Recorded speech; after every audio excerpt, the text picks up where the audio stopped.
ছোট্ট সোনামণিরা, তোমরাও যদি ফাতেমা ওমরের সাথে ইসলাম শিখতে চাও তাহলে এক্ষুনি আমাদের চ্যানেলটি সাবস্ক্রাইব করে দাও।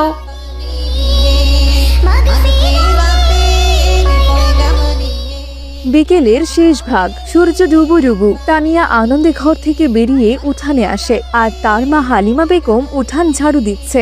আর কয়টা দিন পরে ঈদ, কি যে মজা লাগতেছে আমার। এই ঈদে বাবা আমারে নতুন জামা কিনা দিব।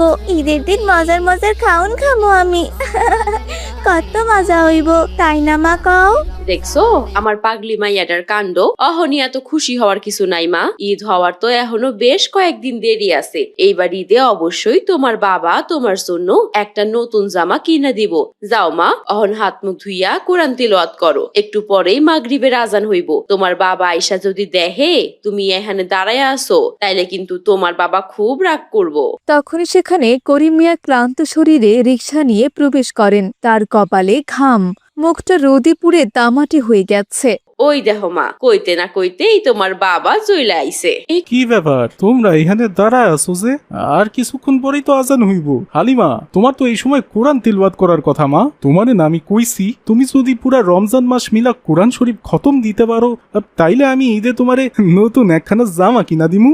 বাবা, ও বাবা, আমার তো কোরআন খতম দেওয়া প্রায় শেষের দিকে, আর মাত্র 3 পারা বাকি আছে। আশা করি রমজানের কয়দিনের মধ্যে আমি কোরআন খতম দিতে পারুম। তুমি কোনো চিন্তা কইরো না বাবা। তবে কিন্তু এবারিতে আমারে তোমার নতুন জামা কিনা দিতে হইব। শেষে আবার কইও না যে তোমার কাছে কোনো টাকা নাই। আমারে কিন্তু কিনা দেওয়ান লাগবো। চিন্তা কইরো না মা, আমি যখন কথা দিছি তোমারে নতুন জামা কিনা দিমুই দিমু। যাও মা, এখন তোমার মায়ের লগে গিয়া ইফতার রেডি করো। এরপর সবাই একসাথে অতি সামান্য খাবারে ইফতার শেষ করে। করিম মিয়া আবারও রিকশা নিয়ে বের হওয়ার প্রস্তুতি নেন। কি আপনি এটা কি করতেছেন? রিক্সা নিয়ে আবার যাইতেছেন যে? শরীরটা তো ভালো ঠেকতেছে না। হালিমারে, তুমি তো জানোই রমজান মাসে তেমন একটা ভাড়া পাওয়া যায় না, আর সারা দিন রোজা রাখার ক্লান্তিতে ঠিক মতো রিক্সাও চালাইতে পারি না। ইফতার কইরা গায়ে একটু শক্তি বাড়ছে, যাই না দেখি একটু ভাড়া পাই কিনা। মাইয়াডারে তো কথা দিছি এইবার ঈদে ওরে আমি একটা নতুন জামা কিনা দিমু, কিন্তু সারা দিন রিক্সা চালাইয়া যা টাকা আয় হয় তা দিয়া তো সংসারটাই ঠিক কইরা চলে না রে হালিমা। এর মধ্যে মাইয়াডারে নতুন জামা কি কইরা যে কিনা দিমু। ওগো, চিন্তা কইরো না, ঈদের তো এখনো বেশ কিছুদিন দেরি আছে। এই কয়দিনের মধ্যে আল্লাহ তাআলা নিশ্চয়ই কোনো না কোনো ব্যবস্থা কইরাই দিব। যান, আল্লাহর নাম কইরা বেরিয়ে পড়েন, দেখেন কোনো ভাড়া টাড়া পান কিনা।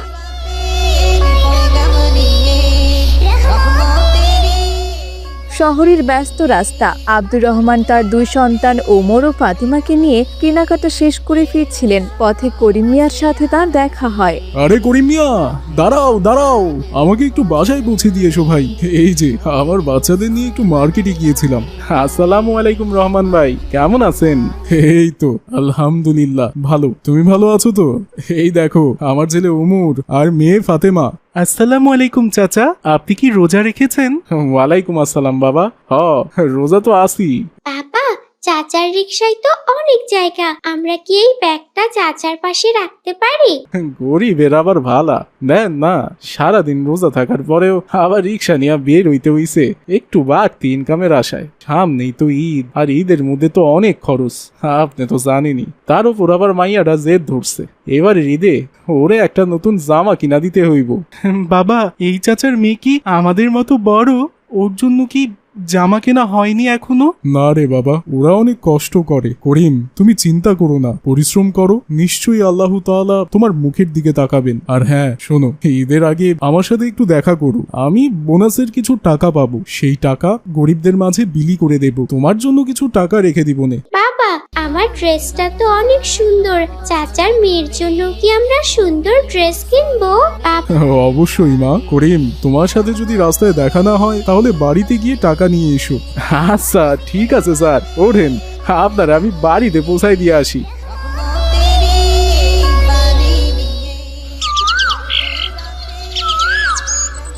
পরদিন সকালে করিম মিয়া যখন রিকশা নিয়ে বের হচ্ছিলেন, তানিয়া এসে পথ আগলে দাঁড়ায়। বাবা, ঈদ তো প্রায় চইলাই আইলো, তুমি কিন্তু আজই আমার জন্য নতুন জামা কিনে আনবা। ওই যে পাশের বাড়ির রুবির বাবা ওর জন্য লাল রঙের জামা আনছে, আমি দেখছি। আমার লাগেও তুমি লাল রঙের জামা আইনা দিবা বাবা। তানিয়া মারে, ঈদের তো হনো বেশ কিছুদিন দেরি আছে। আমি আমার রক্ত বিক্রি কইরা হইলেও এবারের ঈদে তোর লেগা একটা জামা কিনমুই। মন দিয়ে আল্লাহর ইবাদত করো মা, আল্লাহর কাছে দোয়া করো আল্লাহ যেন তোমার বাবারে সুস্থ রাখেন। ঠিক আছে বাবা, আসসালামু আলাইকুম ওয়া রাহমাতুল্লাহ। সাবধানে থাইকো বাবা। পথে এক ধনী লোকের সাথে দেখা হয়। করিম মিয়া তাকে মার্কেটে নিয়ে যায় এবং 2 ঘন্টা অপেক্ষা করে।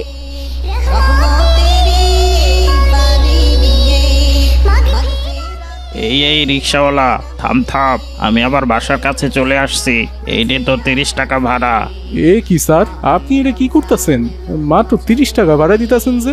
আমি পুরো 2 ঘন্টা আপনার জন্য অপেক্ষা করছি। আপনি যেইখান থেকে মার্কেটে গেছেন আর মার্কেট থেকে এইখানের যে ভাড়া, সেইটা তো সব মিলায় 100 টাকা হয়, 30 টাকা তো হয় না স্যার। আরে ধুর, তোদের মতো ফকিন্নিদের নিয়ে আর পারি না। মাত্র 2 ঘন্টায় 30 টাকা আয় করছিস, এই টাকা কি ভেসে আসে? তোকে তো 20 টাকা দেওয়া উচিত ছিল। নিবি তো নে, না নিলে যা।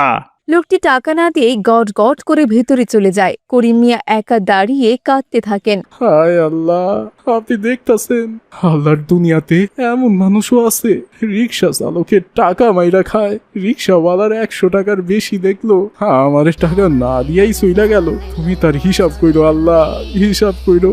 করিম মিয়া অনেক কষ্টে দিনরাত পরিশ্রম করে 2000 টাকা জমিয়েছেন। যাক বাবা, কদিনে রিক্সা চালায়া এই 2000 টাকা জমাইছি। আজ এই টাকা দিয়া মাইয়ার জন্য একটা জামা আর হালিমার জন্য একটা বোরখা কিনবো। তানি আর মারে তো কত বছর ধইরা কিছু দেই না। হঠাৎ এক ছিনতাইকারী এসে করিম মিয়ার হাত থেকে টাকা ছিনিয়ে দৌড় দেয়। করিম মিয়া পিছু পিছু কিছুটা দৌড়ে যান। হায় আল্লাহ, এইটা আমার কি হইয়া গেল? রোজা রাইখা অনেক কষ্ট কইরা টাকা জমাইছিলাম, এখন আমি আমার মাইয়াডারে কি জবাব দিমু? মাইয়াডা তো আমার আশায় বইসা থাকবো। হে আল্লাহ, তুমি কও আমি ওরে কি কমু? এমন সময় আব্দুর রহমান তার ছেলে ওমর এবং মেয়ে ফাতিমাকে নিয়ে সেখান দিয়ে যাচ্ছিলেন। তারা করিম মিয়াকে রাস্তার ধারে বসে কাঁদতে দেখে এগিয়ে আসেন। আরে এ কি করিম মিয়া, তুমি এখানে বসে কান্না করছো কেন? কি হয়েছে তোমার? বাবা দেখো, করিম চাচার তো হাত ছিলে গেছে। চাচা, আপনি কি পড়ে গেছেন? স্যার, ছিনতাইকারী আমার সব টাকা নিয়ে গেছে। আমার মাইয়াডার ঈদের জামার টাকাগুলাও ওরা নিয়ে গেছে। চাচার মেয়ের জন্য বুঝি এবার জামা কেনা হবে না? ও তো খুব কাঁদবে। বাবা, তুমি তো বলেছিলে আমাদের সাথে ওকে গিফট দেবে। কেঁদো না করিম মিয়া, আল্লাহ একজনকে দিয়ে কেড়ে নেন তো আরেকজনকে দিয়ে সাহায্য করেন। ওমর, ফাতেমা, তোমরা কি চাও তোমাদের ঈদের বাজেটের কিছু অংশ দিয়ে চাচার মেয়ের জন্য জামা কিনতে? হ্যাঁ বাবা, অবশ্যই। আমার নতুন জুতো না হলেও চলবে, আপনি চাচাকে সাহায্য করুন। আর আমি ওই যে লাল ড্রেসটা পছন্দ করেছিলাম, সেটা চাচার মেয়ের জন্য কিনবো। আপনারা আমার এত বড় উপকার করলেন। ফাতেমা মা, ওমর বাবা, তোমাদের দোয়ায় আজ আমি আমার মাইয়াডারে হাসাইতে পারমু। যদি এই নতুন জামাটা আমি আমার মাইয়ার জন্য না নিয়ে যাইতাম, তাইলে মাইয়াটা খুব কষ্ট পাইতো। মাইয়াটা আমার অনেক দিন ধরে কইতাছিল। করিম মিয়া আব্দুর রহমানকে নিয়ে রিকশা চালিয়ে আনন্দ মনে বাড়ি ফিরছিলেন। পথে মানুষের এক বিশাল জটলা দেখে তারা থেমে যান। করিম মিয়া, ওখানে কি হয়েছে? এত ভিড় কেন? থামাও তো। বাবা, ওখানে রক্ত দেখা যাচ্ছে। কেউ বোধহয় অ্যাক্সিডেন্ট করেছে। জটলা সরিয়ে করিম মিয়া ভিড়ের ভিতরে উকি দেন এবং তার কলিজা যেন ফেটে যায়। তিনি দেখতে পান তার মেয়ে তানিয়া রক্তাক্ত অবস্থায় রাস্তায় পড়ে আছে। হায় আল্লাহ, হে আমার কি হইয়া গেল? এইটা তো আমারই মাইয়া। মারে, তুই এখানে কি করতেছিলি? হ্যাঁ মারে, আমি তো তোর জন্য নতুন জামা নিয়ে আইছি মা। এই দেখ মা, এই দেখ নতুন জামা। তুই এটা কি করলি মা? এই দেখ না, একবার দেখ, একটা নতুন জামার জন্য তুই কেমনে প্রাণ দিলি। একটু দেখ, চোখটা খোল মা, চোখটা খোল। বাবা, ওই যে ড্রেসটা আমি ওর জন্য নিয়েছি, ওটা তো ও পরলো না। ও কেন শুয়ে আছে বাবা? বাবা, এটা কেমন ঈদ হলো? আমাদের খুশি কি তবে ওর রক্তে ভিজে গেল? বাড়িতে মেয়ের নিথর দেহ নিয়ে আসেন করিম মিয়া। আব্দুর রহমান ও তার সন্তানরা স্তব্ধ হয়ে পাশে দাঁড়িয়ে থাকে। মা হালিমা আকাশ ভেঙে পড়া কান্নায় ভেঙে পড়েন। ওগো, এটা তুমি কারে লইয়া আইছো? এই তো আমারই মাইয়া। আমার মাইয়ার কি হইছে? ওর সারা শরীরে রক্ত কেন? কি হইছে গো? কথা কমা, কথা ক। এই দেখ, তোর জন্য লাল জামা আনছে তোর বাবা। তানিয়া তার মাকে বলছিল বাবার আসার সময় হয়ে গেছে। সে নতুন জামা দেখার জন্য আর তর সইতে পারছিল না। মা যখন ইফতারির প্রস্তুতিতে ব্যস্ত, তানিয়া চুপি চুপি বাবাকে এগিয়ে নিতে রাস্তার মোড়ে গিয়েছিল। তখনই এক দ্রুতগামী গাড়ি তাকে চাপা দিয়ে সেখান থেকে চলে যায়। সে শুধু তার বাবাকে দেখতে চেয়েছিল সে নতুন জামাটা দেখতে। বউ, এইটা আমাগো কি হইয়া গেল? আমার মাইয়া একটা নতুন জামার লাইগা এই দুনিয়া ছাইরা চইলা গেল। হায় রে নতুন জামা, এবার এই নতুন জামা কে পরবো? কে পরবো? আমাদের ক্ষমা করে দিও, আমাদের ক্ষমা করে দিও তানিয়া আপু। আমরা তোমার হাসি দেখতে চেয়েছিলাম, রক্ত নয় আপু, রক্ত নয়। চারদিকে কান্নার রোল ওঠে। তানিয়ার নিথর দেহের উপর পড়ে থাকে সেই নতুন লাল জামাটি, যা সে কোনোদিন পরতে পারল না।